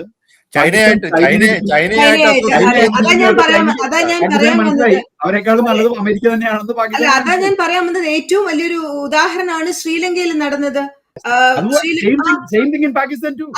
അതെ ഞാൻ പറഞ്ഞ ശ്രീലങ്കയിൽ നടന്നത് അതാണ്. കാരണം അവര് പഴയ നേരത്തെ ഉണ്ടായിരുന്ന 2 ഗവൺമെന്റും ശ്രീലങ്ക വന്നിട്ട് എങ്ങനെയെങ്കിലും ഇതിൽ നിന്നൊന്ന് സർവൈവ് ചെയ്യണമെന്ന് പറഞ്ഞിട്ട് പോയി അവരുടെ കാൽക്കൽ വീഴുകയും ഹമ്പൻതൊട്ട തുറമുഖം അവർക്ക് അടിയറവ് വെച്ച് എഴുതി കൊടുക്കുമായിരുന്നു. 99 വർഷത്തേക്ക് പാട്ടത്തിന് കൊടുത്ത് അവിടെ ഇപ്പോ ചൈനയുടെ ഒരു പോർട്ടായിട്ട് മാറുകയും അതൊരു ചൈനയായി മാറിയിരിക്കുകയാണ്. അവിടെ ഇപ്പൊ ചൈനയിലുള്ള പിന്നെ ബോർഡുകളൊക്കെ ചൈനയിലേക്ക് മാറി അങ്ങനെ ആ ഒരു ലെവലിലേക്ക് വന്നു. ഒരു ഏരിയ പാകിസ്ഥാനിലും ഒരു തുറമുഖം ഇതുപോലെ തന്നെ എഴുതി കൊടുത്തിട്ടുണ്ട്. അതാ ഞാൻ പറഞ്ഞു. അപ്പൊ ഈ ഒരു അങ്ങനെ ഒരു സിറ്റുവേഷൻ വന്നു കഴിഞ്ഞപ്പോഴത്തേനും അതിൽ നിന്ന് അവരെ ഒന്ന് എന്താ പറയാ രക്ഷപ്പെടുത്തി എടുക്കുന്ന ഒരു രീതിയിലേക്കാണ് അമേരിക്കയുടെ ഒരു കടന്നുവരവ്. അങ്ങനെയാണ് അവിടെ ഒരു പ്രൊട്ടസ്റ്റ് ഉണ്ടാവുന്നതും അവിടെ പുതിയൊരു ഭരണ അതിന്റെ അകത്ത് പിന്നെ പറ്റീഷ ഇതിന്റെ അകത്തൊരു ഒരു കാര്യം കൂടെ ഉണ്ട്. ഇതിനകത്ത് ഇന്ത്യയുടെ ഈ വിദേശകാര്യം നയതന്ത്രം, അതായത് ഇപ്പൊ എത്രമാത്രം ഇത് കൊട്ടിഘോഷിച്ചു കഴിഞ്ഞാലും അതിന്റെ അകത്ത് ചില പ്രശ്നങ്ങളുണ്ട് എന്നുള്ള കാര്യം നമുക്ക് കൃത്യമായി. കാരണം നമ്മുടെ ചുറ്റുവട്ടത്ത് കിടക്കുന്ന രാജ്യങ്ങളിൽ പണ്ടിപ്പോ പറയാം ഒരു 10-15 വർഷം മുമ്പ് ഈ ശ്രീലങ്ക ആയിക്കോട്ടെ, ഈവൻ ബർമ എന്ന് പറഞ്ഞപ്പോ മ്യാൻമർ ആയിക്കോട്ടെ, അല്ലെങ്കിൽ നേപ്പാൾ ആയിക്കോട്ടെ, എല്ലാ രാജ്യങ്ങളും ഇവൻ പാകിസ്ഥാനുമായിട്ട് മാത്രമേ നമുക്ക് പ്രശ്നം, ബംഗ്ലാദേശും എല്ലാം നമ്മളെ ഇന്ത്യനെ ഡിപ്പെൻഡ് ചെയ്തിട്ടാണ് നിന്നുകൊണ്ടിരുന്നത്. ആ ഡിപ്പെൻസി എല്ലാം നിന്നിട്ട് ഇപ്പം ഈ മാലിദ്വീപ് വരെ ഇന്ത്യനെ വെല്ലുവിളിക്കത്തക്ക രീതിയിൽ ചൈന അവിടെ ഒരു എസ്റ്റാബ്ലിഷ്. അതിനകത്തും ജിൻസ്മോനെ ഈ ഇന്ത്യയുടെ ഞാൻ നേരത്തെ പറഞ്ഞ ഇന്ത്യ ഫ്രണ്ട്ഷിപ്പിനെ കാണുന്ന ഒരു രീതിയുടെ പ്രശ്നമുണ്ട്. ഇന്ത്യ വകുപ്പും റൂളും ഒത്തിരി പറയുന്നു. ഇന്ത്യ ഒരു ഇന്ത്യ പ്രൊട്ടക്ട് ചെയ്ത് നിർത്തിയ രാജ്യങ്ങളാണ്. കാരണം ഇപ്പൊ പറയാം ശ്രീലങ്കയിലാണെങ്കിൽ പോലും ആ തമിഴ് ഈഴത്തെ അടിച്ചൊതുക്കാനായിട്ട് രാജീവ് ഗാന്ധി അവിടെ ഇന്ത്യൻ സേനയെ വിടുകയാണ്. വേറൊരു രാജ്യത്തിന്റെ പരമാധികാരത്തിൽ അവിടെയാണ് ശ്രീലങ്കക്കാരന്റെ ട്രസ്റ്റ് പോയത് ഇന്ത്യയോടുള്ള. അല്ലല്ല, ട്രസ്റ്റ് പോയെങ്കിൽ ഞാൻ പറയാം ഇതിപ്പോ നമ്മുടെ കൺട്രോൾ, ഇന്ത്യയുടെ കൺട്രോൾ, ഈ ശ്രീലങ്ക എന്ന് പറയുന്ന രാജ്യം ഇന്ത്യയുടെ കൺട്രോളിൽ പോയിരുന്ന ഒരു രാജ്യമാണ്. ഇപ്പൊ ഇവരെല്ലാവരും കൂടെ ചൈനയുടെ സ്വാധീനത്തിൽ വന്നാലും ഇപ്പൊ നമ്മൾ ഈ പറഞ്ഞു വന്ന ഈ അമേരിക്കയുടെ കാര്യത്തിലാണ്. കാരണം പാകിസ്ഥാൻ ഓൾറെഡി ഈ പിന്നെ $2.2 ട്രില്യൺ $2 ബില്യൺ ഓൾറെഡി IMF എടുക്കുന്ന കാര്യത്തിൽ ഇന്ത്യക്ക് എന്തുകൊണ്ട് ഇതിനെ കൺട്രോൾ ചെയ്യാൻ പറ്റുന്നില്ല, എന്തുകൊണ്ട് ഇതിനെ എതിർക്കാൻ പറ്റുന്നില്ല? കാരണം ഇപ്പൊ ഇതിന്റെ അകത്ത് ഞാൻ പറയാം, ഇപ്പം ഈ അമേരിക്ക ഇപ്പൊ പറയാണ് ഇസ്രായേൽ എന്ന് പറയുന്ന രാജ്യത്തിനെ ഇത്ര ബ്ലൈൻഡ് ആയിട്ട് സപ്പോർട്ട് ചെയ്തിട്ട് പോലും ഒരു 10 രാജ്യങ്ങളെ അമേരിക്ക പറയുന്നിടത്ത് ഇസ്രായേലിനെ സപ്പോർട്ട് ചെയ്യാനുള്ളൂ. അപ്പൊ അങ്ങനെ ആ ഒരു ലീഡർഷിപ്പ് നയതന്ത്രത്തിലെങ്കിലും ഒരു ലീഡർഷിപ്പ് വരുത്തുമായിരുന്നെങ്കിൽ പല കാര്യങ്ങളും ഇതിനെ കൗണ്ടർ ചെയ്യാൻ ഇന്ത്യയെ കൊണ്ട് പറ്റുന്നതല്ലേ. ഇപ്പൊ അവിടെ ചില വീക്ക്നെസ്സുകൾ പറ്റുന്നില്ലേ? അത് നമ്മൾ ഈ വിശ്വാസ്യത മാത്രമല്ല, അല്ലാതെ തന്നെ ഇന്ത്യയുടെ പ്രവർത്തനത്തിൽ എവിടെയോ ചില പാകപ്പിഴകളില്ലേ അതിന്റെ കാര്യത്തില്? അബ്സല്യൂട്ട്ലി. അതാ ഞാൻ പറഞ്ഞത്, ജനറൽ ആയിട്ടുള്ള ഒരു പ്രാക്ടിക്കൽ അപ്രോച്ച്, പ്രാഗ്മാറ്റിക് രീതിയിൽ പ്രശ്നങ്ങളെ കാണാനുള്ള ഒരു ഇന്ത്യക്കാരന്റെ കഴിവുകേട്, അതൊരു ഈ ആദർശ ധീരത അതിനൊരു കാരണമായിട്ട് പറഞ്ഞാലും, ഞങ്ങൾ കറപ്റ്റ് അല്ല എന്ന് വളരെ ഉറക്കെ പറഞ്ഞാലും, ഞങ്ങൾക്ക് ബിസിനസ്സിൽ മാത്രമല്ല വിശ്വാസം. ഞാൻ പറയുന്നത് പ്രാക്ടിക്കലായിട്ട് ലോകം പോകുന്ന രീതിയിൽ അതിന് വിഘടിച്ച് നിൽക്കുന്നത് കൊണ്ട് നമുക്ക് കുറെ ഇമേജ് ഉണ്ടാക്കാൻ പറ്റുമായിരിക്കും. ഇപ്പൊ കഴിഞ്ഞ വേറൊരു ചാനൽ ഡിസ്കഷനിൽ വേറൊരു TV-യിൽ ഞാൻ വന്നപ്പോഴത്തേക്കും ഒരാൾ എന്നോട് പറഞ്ഞതാണ് ഇന്ത്യയുടെ പവർ കാണിക്കാൻ. ഇന്ത്യ എന്തെല്ലാം കാര്യങ്ങളിലാണ് ഇന്ത്യൻ ആൾക്കാർ മീഡിയേറ്റ് ചെയ്യാൻ വിളിക്കുന്നത്. പക്ഷെ ഇന്ത്യ മീഡിയേറ്റ് ചെയ്യുന്ന ആരെങ്കിലും അറിയുന്നുണ്ടോ? ഇന്ത്യ മീഡിയേറ്റ് ചെയ്തിട്ട് ഏതെങ്കിലും പ്രോബ്ലം അവസാനിക്കുന്നുണ്ടോ? ഇതെല്ലാത്തിനും ഇന്ത്യ മനസ്സിലാക്കേണ്ടത് ഫണ്ടമെന്റലി. ഇപ്പൊ ചില പൈസ ഇല്ലാത്ത യാതൊരു രീതിയിലും ജീവിക്കാൻ പറ്റാത്ത ചില ആൾക്കാരാണ് എപ്പോഴും പറയുന്നത് ഈ പൈസയിലൊന്നും വലിയ കാര്യമൊന്നുമില്ല. നമ്മുടെ ജീവിതത്തിൽ കാണാറുണ്ട്, സ്ഥിരമായിട്ട് കാണാറുണ്ട്. വളരെ സാമ്പത്തികമായിട്ട് പ്രശ്നങ്ങളുള്ള ആൾക്കാരാണ് പറയുന്നത് പൈസയൊക്കെ ഉണ്ടാക്കണമെന്ന് വിചാരിച്ചെങ്കിൽ എനിക്ക് ഉണ്ടാക്കാമായിരുന്നു, പക്ഷെ ഈ പൈസയിലൊന്നും അല്ല കാര്യം, അതിലപ്പുറം ജീവിതത്തിന് എന്തൊക്കെയോ വലിയ അർത്ഥങ്ങളുണ്ടോ. ആ ഒരു രീതിയിലാണ് ഇന്ത്യ ഈ വേൾഡ് സീനിൽ ചിലപ്പോൾ ഓപ്പറേറ്റ് ചെയ്യുന്നത്. നമുക്ക് ഭയങ്കര ആദർശങ്ങളുണ്ട്, ഞങ്ങൾക്ക് മഹാത്മാഗാന്ധിയുണ്ട്, പക്ഷെ കാര്യങ്ങളായിട്ട് കാണും. ഇപ്പം റഷ്യ ആയിട്ടും ചൈനയായിട്ടും ഇപ്പം ആയിട്ടാണെങ്കിൽ പോലും ഒരു സ്ട്രോങ് അലയൻസ് ഇന്ത്യ ഉണ്ടാക്കില്ല. ഇന്ത്യ ഇങ്ങനെ എപ്പോഴും വേലിയിൽ ഇരിക്കുകയുള്ളൂ. ആരുമായിട്ടാണെങ്കിലും ഇന്ത്യ അങ്ങനെ ചെയ്യുള്ളൂ. അപ്പൊ അതിൻ്റെതായിട്ടുള്ള വിശ്വാസ്യതക്കുറവ് ഇന്ത്യയോട് എല്ലാവർക്കും ഉണ്ടാവും, എല്ലാ കാലത്തും ഉണ്ടാവും. നല്ലവരാണ്, പക്ഷെ അവരെ നമുക്ക് റിലേ ചെയ്യാൻ പറ്റില്ല. റിലയബിൾ പാർട്ട്ണർ അല്ല. നല്ല മനുഷ്യരാണ്, പക്ഷെ റിലയബിൾ പാർട്ട്ണർ അല്ല. ഇപ്പൊ ശ്രീലങ്കയിൽ കയറി ചൈന ഉണ്ടാക്കിയ സമയത്ത് ഇന്ത്യക്ക് ഫുൾ ആയിട്ടുള്ള അതിനുള്ള സാധ്യത ഉണ്ടായിരുന്നു വേണമെന്നുണ്ടെങ്കിൽ. അതെ അതെ, അത് ചെയ്തില്ല. അന്ന് ഇന്ത്യക്ക് ചെയ്യാമായിരുന്നു. ഇന്ത്യ അത്ര മോശം സിറ്റുവേഷനിലൊന്നും ആയിരുന്നില്ല അന്ന് ചൈനയായിട്ട് കമ്പയർ ചെയ്യുമ്പോൾ. പക്ഷെ അത് ഇന്ത്യ ചെയ്തില്ല. നിങ്ങൾ എന്തെങ്കിലും ആയിക്കോ എന്ന് പറഞ്ഞു. നമ്മൾ ഡീഗോ ഗാർഷ്യ, ഞാൻ പ്രീ ഡിഗ്രിക്ക് പഠിക്കുമ്പോഴാണ് ഓർക്കുന്നത്. ഡീഗോ ഗാർഷ്യ എന്ന് പറഞ്ഞാൽ ആയിരക്കണക്കിന് മൈൽ സൗത്തിൽ കിടക്കുന്ന ഇന്ത്യൻ ഓഷ്യനിൽ പണ്ട് അമേരിക്ക അതിന് ബേസ് ഉണ്ടാക്കാൻ പോയി എന്ന് പറഞ്ഞു. കാരണം ഇന്ത്യൻ ക്യാമ്പസുകളിൽ മുഴുവൻ ഭയങ്കര ബഹളമായിരുന്നു. സാമ്രാജ്യത്വം നമ്മുടെ നൈബർഹുഡിലേക്ക് വരുന്നു എന്നും പറഞ്ഞു. ഇത് ചൈന പോയി ശ്രീലങ്കയിൽ പോയി അരമണിക്കൂർ ഫ്ലൈറ്റ് ശ്രീലങ്കയിൽ പോയി ബേസ് ഉണ്ടാക്കി അവിടുത്തെ ഒരു പോർട്ട് പിടിച്ചു, അൺഫ്രണ്ട്ലി ലോൺ ടേംസ് വെച്ചിട്ട്. അവിടെ ശ്രീലങ്കക്കാർക്ക് ആർക്കും അതിനകത്തേക്ക് പ്രവേശനമില്ല, ആരും അറിഞ്ഞു പോലും ഇല്ല ഇതൊന്നും. ഇപ്പൊ ഇന്ത്യൻ ചൈനയായിട്ടൊരു വാർ വന്നാൽ ചൈന അവിടെ പോയി പാർക്ക് ചെയ്ത് കഴിഞ്ഞാൽ ആർക്കൊന്നും ചെയ്യാൻ പറ്റില്ല. ആരും അറിഞ്ഞു പോലും ഇല്ല. ചോദിച്ചാൽ നയതന്ത്ര പരാജയം മാത്രമേ ഉള്ളൂ. അല്ല, ഇതൊക്കെ സംഭവിച്ചിരിക്കുന്നത് നമ്മുടെ ഇന്ത്യയിൽ വന്നിരിക്കുന്ന ഭരണ മാറ്റത്തിന്റെ ഒരു പിന്നെ എന്താ പറയാ ആഫ്റ്റർ എഫക്ട് എന്ന് വേണമെങ്കിൽ പറയാം. അതിനു മുൻപേ ഈ ജിൻസു പറഞ്ഞ പോലെ മറ്റ് നമ്മുടെ അയൽ രാജ്യങ്ങളുമായിട്ടുണ്ടായിരുന്ന ആ ഫ്രണ്ട്ഷിപ്പിന് വന്നിരിക്കുന്ന കോട്ടം എന്ന് പറയുന്നത് നമ്മളുടെ ഇന്ത്യയിൽ ഉണ്ടായിട്ടുള്ള ഭരണ മാറ്റത്തിനും അതൊരു എന്താ പറയാ കാരണമായിട്ടുണ്ടെന്ന് വേണം കരുതാനായിട്ട്. അതും ഇതുമായിട്ടൊക്കെ വളരെ ബന്ധമുണ്ട്. നേപ്പാളിൽ ഇപ്പൊ നടന്നുകൊണ്ടിരിക്കുന്ന വയലൻസ്, ഇപ്പൊ എല്ലാ ഈ വയലന്റ് ആയിട്ടുള്ള മൂവ്മെന്റും, അത് സ്റ്റുഡന്റ് മൂവ്മെന്റ് ആയാലും എന്തായാലും, അത് എന്ത് കോസിന് വേണ്ടി തുടങ്ങിയാലും, ഇപ്പൊ ഇറാനിലെ പണ്ട് ഈ ഖുമൈനി കയറിയതും അങ്ങനത്തെ ഒരു സംഭവത്തിൽ കൂടിയാണ്. ഖുമൈനിയുടെ സ്ട്രെങ്ത് മാത്രമായിരുന്നില്ല അത്, ഇടതുപക്ഷ ചിന്താഗതിയുള്ള മാർക്സിസ്റ്റ് കമ്മ്യൂണിസ്റ്റ് പ്രസ്ഥാനങ്ങളും കൂടിയാണ് അതിന് ലീഡർഷിപ്പ് കൊടുത്തത് ഷായ്ക്കെതിരായിട്ട്. പക്ഷെ ഭരണം കിട്ടി കഴിഞ്ഞപ്പോൾ ഖുമൈനി അവരെല്ലാം പിടിച്ച് ജയിലിലിട്ടു. എല്ലാത്തിനും തീർത്തു കളഞ്ഞു. ഈ നേപ്പാളിൽ സംഭവിക്കാൻ പോകുന്നത് സെയിം സംഭവം. ചൈനയുടെ ഓസ്പീഷ്യസിൽ, അവിടെ ഇസ്ലാം അല്ല, ചൈനയുടെ ഓസ്പീഷ്യസിൽ അവിടെ ഈ ഇടതുപക്ഷ ചിന്താഗതി ഉണ്ടെന്ന് വിശ്വസിക്കുന്ന ഈ ചെറുപ്പക്കാരായിട്ടുള്ള ഫെയർ മൈൻഡഡ് ആയിട്ടുള്ള, അപ്പൊ അമേരിക്കയിലും ഈ ഇടതുപക്ഷ ചിന്താഗതി ചെറുപ്പക്കാരാണല്ലോ കൂടുതൽ ഫെയർ മൈൻഡ്, ഞങ്ങൾക്ക് എല്ലാവരും ഈക്വൽ ആവണം. എന്റെ മകനൊക്കെ പറഞ്ഞിട്ടുണ്ട് സോഷ്യലിസം എന്താ കുഴപ്പം പപ്പേ. അപ്പൊ ഞാൻ നമ്മൾ നിന്ന് റേഷൻ കടകളുടെ ചരിത്രവും എത്ര നേരം റേഷൻ കടയിൽ കുഴി നിന്നിട്ടാണ് നമുക്ക് അരി കിട്ടുന്നതെന്നും പഞ്ചസാര കിട്ടുന്നതെന്നും മണ്ണെണ്ണ കിട്ടണമെന്നൊക്കെ പറഞ്ഞിട്ടാണ്, അല്ലെങ്കിൽ ചോയ്സ് ഇല്ലായ്മ, ഇന്ന കളറുകൾ മാത്രമേ ഡ്രസ്സ് ഉണ്ടായിരുന്നുള്ളൂ പണ്ട്, അതൊക്കെ നമുക്ക് കിട്ടുള്ളായിരുന്നു, അതിലപ്പുറം മേടിക്കണമെങ്കിൽ മൾട്ടി മില്യണർ ആയിരിക്കണമായിരുന്നു. ഇതൊക്കെ പറയുമ്പോഴാണ് പിള്ളേർക്ക് പോലും മനസ്സിലാവുന്നത്. അവരെന്നോട് ചോദിച്ചിട്ടുണ്ട് പപ്പയ്ക്ക് എന്താ ഈ സോഷ്യലിസത്തിനോട് ഇത്ര വിരോധം, എന്താ സോഷ്യലിസത്തിന്റെ ഒരു കുഴപ്പം ന്യൂയോർക്കിൽ താമസിക്കുന്ന പിള്ളേര്. അപ്പൊ ഞാൻ പറഞ്ഞത് ഈ സംഭവങ്ങൾ, ഈ പ്രശ്നങ്ങൾ നമ്മൾ എക്സ്പീരിയൻസ് ചെയ്യുമ്പോഴേ നമ്മൾ കാര്യങ്ങൾ മനസ്സിലാക്കുകയുള്ളൂ. ഇപ്പൊ ഈ നേപ്പാളിൽ സംഭവിക്കാൻ പോകുന്നത് pretty much ഈ ടിബറ്റിൽ സംഭവിച്ച പോലെ തന്നെയാണ്. അവിടെ ഈ വയലൻസ് കൂടി വരും, അവസാനം ഒരു മിലിറ്ററി റൂളർഷിപ്പ് പവർ എടുക്കും, അവരെ ചൈന കയ്യിലെടുക്കും, Nepal will become like Tibet. India on the other hand, India അവിടെ എന്താ ആദ്യം ചെയ്തത് എന്താ, എല്ലാ ഇന്ത്യക്കാർക്കും വിട്ടുപോകാനുള്ള വഴികളൊക്കെ ഉണ്ടാക്കി എല്ലാവരും പ്ലെയിനൊക്കെ കൊടുത്തു, എല്ലാവരും കൂടി പോര്, അവിടെയുള്ള ഇന്ത്യക്കാരും ബിസിനസ്സുകാരും എല്ലാം പോയി, ജീവൻ വേണമെങ്കിൽ പോരും. അപ്പൊ നമ്മളെപ്പോഴും ജീവൻ പേടിച്ച് നടക്കുന്നവരാ, റിസ്ക് എടുക്കാൻ നമ്മൾ തയ്യാറല്ല. ജീവനെ പേടിക്കുന്ന ഒരു പ്രശ്നം ഉണ്ടായാൽ എല്ലാവരും ഇന്ത്യയിൽ ഒന്ന് കൂടും. ഇപ്പൊ തന്നെ എന്നോട് ടി വി ചാനൽ എന്നെ കളിയാക്കാൻ വേണ്ടി ഒരു പാർട്ടി പറയുന്നതാണ്, ഇങ്ങനെയൊക്കെ പറഞ്ഞുകൊണ്ടിരുന്നു, അവസാനം ട്രംപ് നിങ്ങളെ കൊല്ലാൻ വരുമ്പോൾ India will be always open for you. That's അവർ മെന്റാലിറ്റി. ഞങ്ങൾ നിങ്ങളെ സ്വീകരിച്ചോളാം എപ്പോഴും. പക്ഷെ സെയിം ടൈം അപ്പം മനുഷ്യനെ ഒരു റിസ്ക് അവേഴ്സ് ആക്കുവാണ് അത്തരം പ്രസ്താവനകളും അത്തരം അപ്രോച്ചുകളും ചെയ്യുന്നത്. ഇപ്പൊ നമ്മളിപ്പോ എന്റെ മോൻ മിലിറ്ററി പോകാൻ ഞാൻ കോളേജ് പഠിക്കുമ്പോൾ ആഗ്രഹിച്ചിട്ടുണ്ട്. അവന് അമ്മയായിട്ടുള്ള ഡിസ്കഷൻസിൽ അത് ചീറ്റിപ്പോയി. ഇപ്പൊ പുള്ളി എയർഫോഴ്സ് ചെയ്യാൻ നടക്കുക രണ്ടാമത്, ഭയങ്കര നാഷണൽ പ്രൈഡ് കൂടി കഴിഞ്ഞപ്പോൾ. അപ്പൊ ഇതിൽ നിന്നുള്ള നമ്മൾ മനസ്സിലാക്കേണ്ടത് എന്താ, അമേരിക്കയിലെ ഒരു മകൻ പട്ടാളത്തിൽ പോയി മരിച്ച് ഈ പെട്ടിക്കകത്ത് വരുമ്പം അമ്മമാരെ നിന്ന് പ്രസംഗിക്കുന്നത്, കണ്ണീന്ന് വെള്ളം ഒഴുകിക്കൊണ്ട് അമ്മമാരാണ് നിന്ന് body ഏറ്റുവാങ്ങുന്നത്. They have courageous. We are not. It's not because of physical ability alone. It is in the mind. We are living for survival somehow. Not really survive as the leader, as the best. അപ്പൊ ആ ഒരു approach India അത് പ്രാക്ടിക്കലായിട്ട് അത് മനസ്സിലാക്കി എവിടെ നിന്ന് കഴിഞ്ഞാൽ നമുക്ക് നമ്മുടെ കോഴ്സ് അഡ്വാൻസ് ചെയ്യാൻ പറ്റും. വകുപ്പിന്റെ ഉള്ളുകളും പറഞ്ഞുകൊണ്ടിരിക്കലല്ല. ഇപ്പം അഡാനിക്ക് കുറച്ച് നഷ്ടം വന്നാലും റഷ്യയിൽ നിന്ന് ഓയിൽ മെഡിക്കൽ നിർത്തിയിട്ടാണെങ്കിലും അമേരിക്കയായിട്ട് ഉണ്ടായിക്കൊണ്ടിരുന്ന ആ ഒരു അലയൻസ് പോകാൻ ഇന്ത്യ അലോ ചെയ്യരുതായിരുന്നു എന്നാണ് ഞാൻ വിശ്വസിക്കുന്നത്. ഇപ്പൊ നമുക്ക് ഫ്രണ്ട് എന്നൊക്കെ പാകിസ്ഥാൻ പുതിയ ഫ്രണ്ട് എന്നൊക്കെ പറഞ്ഞ് നമുക്ക് കളിയാക്കാം. പക്ഷെ അറ്റ് ദ സെയിം ടൈം അത് അങ്ങനെ സ്ട്രോങ് ആയി അത് സംഭവിച്ചു കഴിഞ്ഞാൽ ഇനി ഇന്ത്യയിൽ ഇതിലും വലിയൊരു ടെററിസ്റ്റ് അറ്റാക്ക് ഉണ്ടായാലും അമേരിക്ക ഈ പാകിസ്ഥാന്റെ കൂടെ നിൽക്കും. അത് ഇന്ത്യക്ക് എപ്പോഴും ഒരു പ്രശ്നമാണ്. ഇന്ത്യക്ക് അങ്ങോട്ട് ഇന്നാൾ വിട്ടുപോലെ പ്ലെയിൻ അങ്ങോട്ട് ചുമ്മാ വിടാൻ പറ്റില്ല. ആ പ്ലെയിൻ വിടാൻ പറ്റിയത് അമേരിക്ക ഇന്ത്യയുടെ സൈഡിലുണ്ടെന്ന് മോഡി തെറ്റിദ്ധരിച്ചിരുന്നതുകൊണ്ടാണ്. ഇപ്പൊ തെറ്റിദ്ധാരണയൊക്കെ പോയി. ഇനിയിപ്പോ അങ്ങോട്ട് കയറി ബോർഡർ ഇൻകർട്ട് ചെയ്ത് അങ്ങോട്ട് പ്ലെയിനിലൂടെ എനിക്ക് ചെറിയ പേടി വരും. ബിക്കോസ് ബാക്ക്ഗ്രൗണ്ട് ബേസിൽ അമേരിക്ക ഉണ്ടാവും. അപ്പം ഇതെല്ലാം റിയാലിറ്റിയാണ്. നമ്മൾ ആ റിയാലിറ്റിനെ കണ്ടുള്ള സമീപനങ്ങളാണ് പ്രാഗ്മാറ്റിക് പൊളിറ്റിക്സ് എന്ന് പറയുന്നത്. അക്കാര്യത്തിൽ ഇന്ത്യയുടെ നേതാക്കൾ തുടക്കം തുടങ്ങിയുള്ളവര് പുറകോട്ടാണ്. അതുകൊണ്ടാണ് നമ്മൾക്കൊക്കെ ഇത്രയും ബുദ്ധിയും ബോധവും എഡ്യൂക്കേഷനും എല്ലാം ഉണ്ടായിട്ടും ഈ പുറം നാടുകളിലേക്ക് പോകാനുള്ള ഈ വ്യഗ്രത മൂത്തു നിൽക്കുന്നു. തീർച്ചയായും ഇതൊക്കെ നമ്മൾ പറയുമ്പോഴും ഒന്ന് രണ്ട് ചോദ്യങ്ങൾ നമ്മൾക്ക് എന്തായാലും ആൻസറബിൾ ആണ്.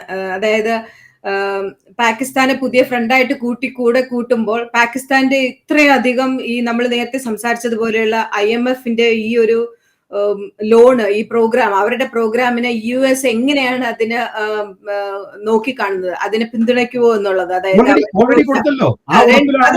അല്ല, അത് എത്രയായാലും അത് തീർക്കാൻ പറ്റുന്ന കടം അല്ലല്ലോ. പിന്നെ രണ്ടാമത് ഇവർ പറയുന്ന കർശനമായ വ്യവസ്ഥകളൊക്കെ അവർ പാലിക്കുമോ, എത്ര വരയ്ക്കും പാലിക്കും എന്നുള്ള കാര്യങ്ങളൊക്കെ നമ്മൾ അത് നോക്കിക്കാണാം. രണ്ടാമത് ഇനി ഈ പാകിസ്ഥാന്റെ പിന്നെ UN പാകിസ്ഥാന്റെ പരാമർശങ്ങൾ എന്ന് പറയുന്നത് ഇന്ത്യയുമായിട്ട് ഒരു സമാധാന ചർച്ചയ്ക്കോ അല്ലെങ്കിൽ അതിനൊന്നും അവർ തയ്യാറല്ലാത്ത വിധത്തിലുള്ളൊരു പരാമർശമാണ് അവർ നടത്തിയത്.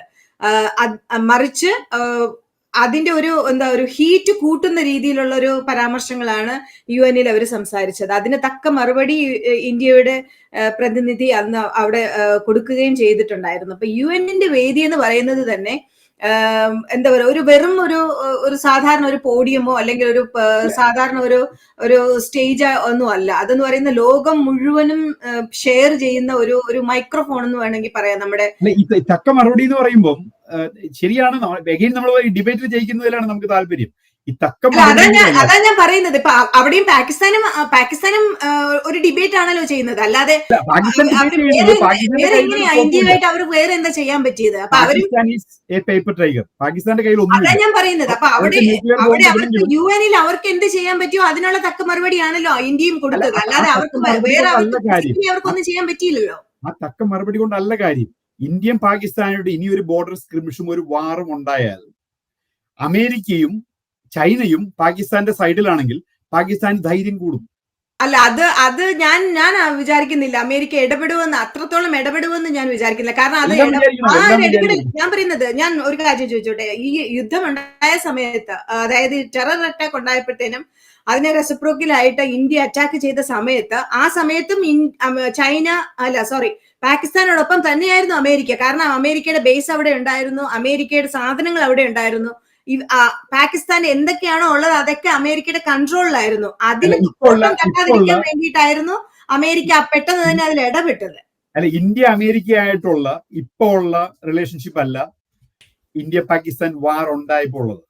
ഇപ്പൊ ഉള്ള റിലേഷൻഷിപ്പ് വളരെ പുറകോട്ട് പോയി അതിൽ നിന്നും.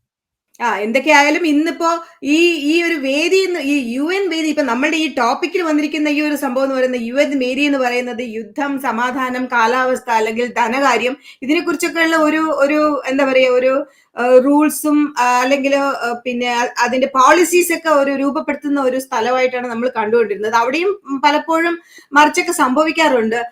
അത് കരഘോഷങ്ങളോടെയൊക്കെയാണ് മറ്റുള്ള നേതാക്കളൊക്കെ കണ്ടിരുന്നത്. നമ്മളിപ്പോ ആദ്യമായിട്ടാണ് കണ്ടത് ഇറങ്ങിപ്പോക്ക്, പിന്നെ കൂക്കുവിളികളും ഒക്കെ കണ്ടിട്ട് നമ്മൾ കാണുന്നുണ്ടായിരുന്നു. ഇതൊക്കെ അത് ശരിക്കും പിന്നെ എന്താ പറയാ, നയമാണോ, ഓരോരുത്തരുടെ പിന്നെ പോളിസികൾ, ഓരോ രാജ്യത്തിന്റെ നയം, പണം, അവരുടെ ബിഹേവിയർ, ഏത് രാജ്യത്തിനോടാണ് അവർ ചേർന്ന് നിൽക്കുന്നത്, അവരുടെ ലീഡേഴ്സിന്റെ സംസാരം ഏത് രീതിയിലേക്കാണ് മാറുന്നത്, അതനുസരിച്ച് പിന്നെ മറ്റുള്ള നാടുകളും പിന്നെ എന്താ പറയാ അതിനുള്ള പിന്നെ പിന്നെ അവരുടെ റിപ്ലൈ അതിനനുസരിച്ച് മാറുന്ന ഒരു സമ്മേളനമായിട്ട് നമുക്ക് കാണാൻ സാധിച്ചു. ഈ ഒരു UN അസംബ്ലി, ജനറൽ അസംബ്ലി നമുക്ക് കാണാൻ സാധിച്ചു. എന്തായാലും നമുക്ക് ഒത്തിരി ഇനിയും ഇതുപോലെയുള്ള നിറയെ എന്താ പറയാ അസംബ്ലികളും ലോക നേതാക്കളുടെ പ്രസംഗങ്ങളും ഏത് നാടിനോടൊപ്പം നിൽക്കുമെന്നുള്ളതും എന്തൊക്കെയാണ് സംഭവിക്കും എന്നുള്ളത് നമുക്ക് ഇപ്പൊ വിൻസ് പറഞ്ഞതുപോലെ ഇനി ഒരു യുദ്ധമുണ്ടായാൽ ആരോട് നിൽക്കുമെന്നും അല്ലെങ്കിൽ ഒരു അറ്റാക്ക് വന്നു കഴിഞ്ഞാൽ എന്ത് സംഭവിക്കുമെന്നും ഒന്നും ഉണ്ടാകാതിരിക്കട്ടെ എന്ന് പ്രാർത്ഥിക്കാം. നമുക്ക് എല്ലാം നല്ലത് വരട്ടെ. ഇന്നത്തെ ചർച്ചയിൽ പങ്കെടുത്ത് നിങ്ങൾക്ക് എല്ലാവർക്കും നന്ദി, നമസ്കാരം.